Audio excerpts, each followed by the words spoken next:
Recuerdo que cuando era principiante iba a las tiendas de materiales de arte, veía toda la gama de colores que ofrecían y no me quedaba claro exactamente cuál era la diferencia. Por ejemplo, veía la línea de amarillos, ¿no? Lo que pensaba es que había una ligera diferencia en el tono. Es decir, un amarillo cadmio limón y un amarillo bismuto. Quizás uno era un poquito más verdoso y el otro un poquito más cálido o algo así, ¿no? Y que eso era realmente relevante a la hora de escoger un tubo de pintura. Con el tiempo fui adquiriendo algunos de estos colores, ¿no? Principalmente por curiosidad. Dije, bueno, a ver, ¿qué es esto del amarillo bismuto? ¿Qué es esto del amarillo transparente? ¿Qué es esto del amarillo cadmio? Y los fui probando poco a poco. Ahí me quedó claro que esta gama tan amplia de materiales que ofrece un fabricante, lo importante realmente no es el tono. Es decir, un amarillo bismuto, un amarillo Hansa y un amarillo cadmio limón, en realidad en tono son muy parecidos. Habrá una diferencia, pero es casi imperceptible. Pero en realidad son muy diferentes en otras propiedades. Por ejemplo, en la opacidad y la transparencia.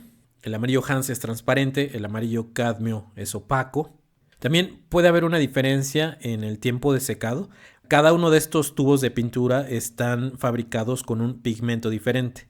Y entonces estos pigmentos, al estar en contacto con el aceite, tienen una reacción química diferente, que en algunos el secado es más rápido y en otros el secado es más lento. Otra diferencia podría ser, por ejemplo, la densidad del color.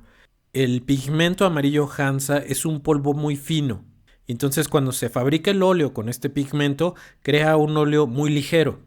En cambio, el amarillo cadmio es un pigmento muy pesado y a la hora de hacer un óleo con este pigmento se crea una pintura mucho más densa, más pesada, con más cuerpo. Obviamente el amarillo cadmio me va a funcionar más para hacer texturas pastosas que el amarillo Hansa, que es muy delgado. Otra diferencia es la resistencia a la luz. Los colores con el tiempo se pueden llegar a decolorar y hay pigmentos que son más resistentes al paso del tiempo y otros que son menos resistentes. En este ejemplo que estamos dando entre el Hansa y el amarillo cadmio, los dos son muy resistentes, ¿no? No hay realmente una gran diferencia. Lo que sí vamos a notar a simple vista es la diferencia entre precios. El amarillo cadmio es muy caro y el amarillo Hansa es muy barato.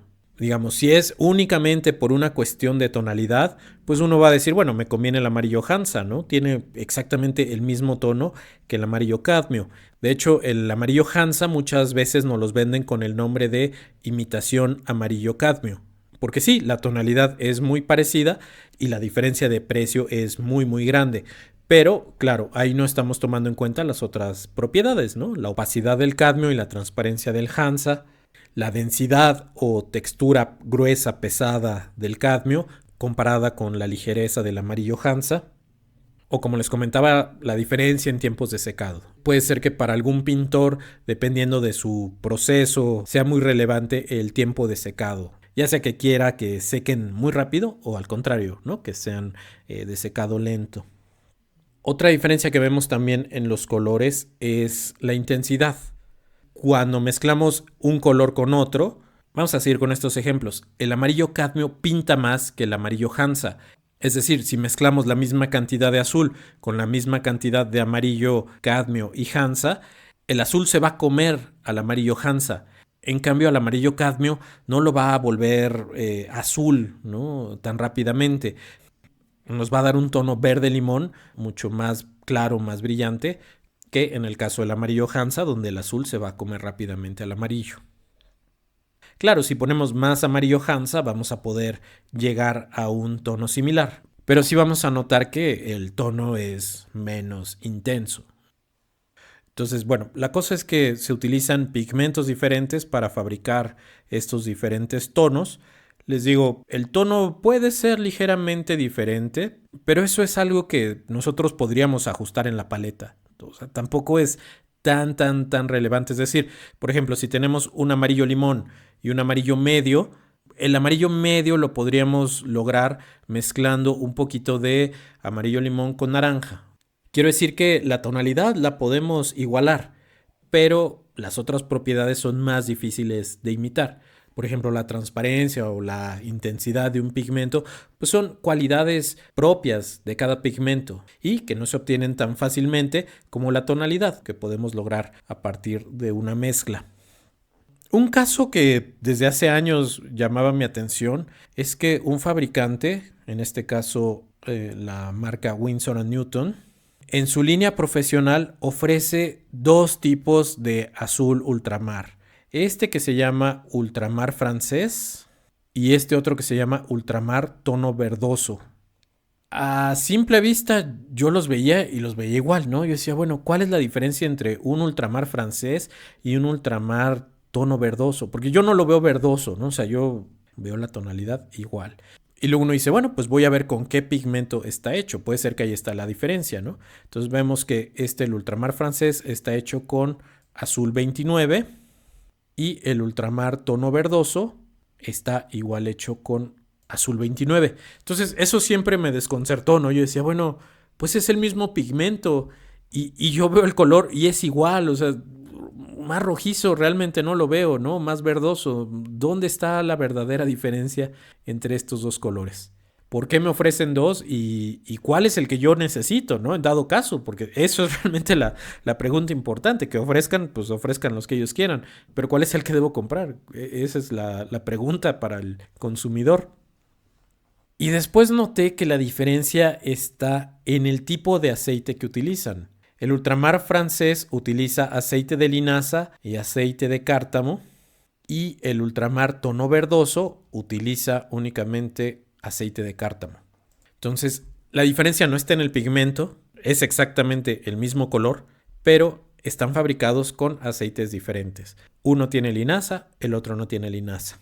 ¿Cuál es la diferencia entre estos aceites? El aceite de linaza seca más rápido, el aceite de cártamo seca más lento y el aceite de linaza tiene un tono más amarillo que el aceite de cártamo, que es más transparente.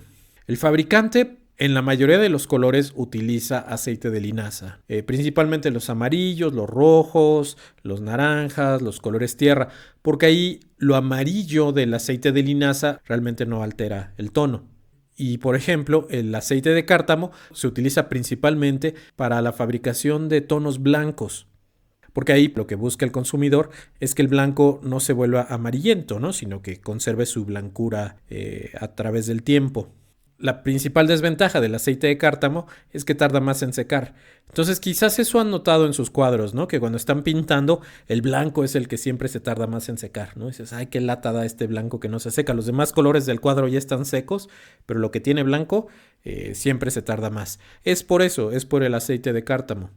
De hecho, muchos fabricantes venden blancos de secado rápido que están hechos con aceite de linaza. Tienden a amarillar ligeramente, pero secan más rápido. Entonces, dependiendo de cómo uno trabaje, por ejemplo, si pinta con varias capas, uno puede pintar las primeras capas con un blanco de secado rápido, dejar que seque y dejar los blancos de secado lento, que son más blancos, ¿no? Que conservan mejor su blancura, para las capas finales. Los blancos de secado rápido van a quedar en las capas inferiores, ¿no? Generalmente cubiertos por otras capas de pintura, entonces realmente no importa si se llegan a amarillar ahí detrás de las otras capas. En el caso del azul, puede ser que el tono del aceite llegue a alterar el color azul. Les digo, como el aceite de linaza es medio amarillento, medio anaranjado, pues va a terminar volviendo un poquito grisáceo a este ultramar. Igual, yo decía que esto era una exageración, pero recientemente me pasó que pinté este cuadro en el que dominan, por supuesto, los tonos azules. Cuando estaba recién terminado este cuadro, lo fotografié y unos 8 meses después necesitaba este cuadro para una exhibición y entonces antes de que se fuera a la exhibición lo volví a fotografiar. Cuando vi las dos fotos en la computadora, noté ahí claramente el amarillado del azul. Por supuesto, las dos fotografías están tomadas con la misma iluminación, con la misma cámara, con el mismo balance de blancos y todo. O sea, la configuración de la cámara es exactamente la misma. Lo que cambió fue el cuadro. Afortunadamente me gusta más la versión gris, ¿no? O sea, los tonos agrisados que adquirió el cuadro. Pero esto es lo que pasa con los azules, que con el aceite de linaza se vuelven amarillos con el tiempo. Sí es drástico el cambio. Les repito, a mí no me molestó, pero puede haber pintores que sean muy quisquillosos, ¿no? Con la tonalidad así exacta de sus cuadros. Y entonces por eso el fabricante de repente ofrece tantas opciones, ¿no? Que sí, a uno como principiante le puede agobiar decir, ¿cuál compro, no? Este u otro. No se agobien, vayan probando poco a poco los colores. Les digo, conforme va pasando el tiempo, uno va probando un color, va probando otro y así los va conociendo poco a poco.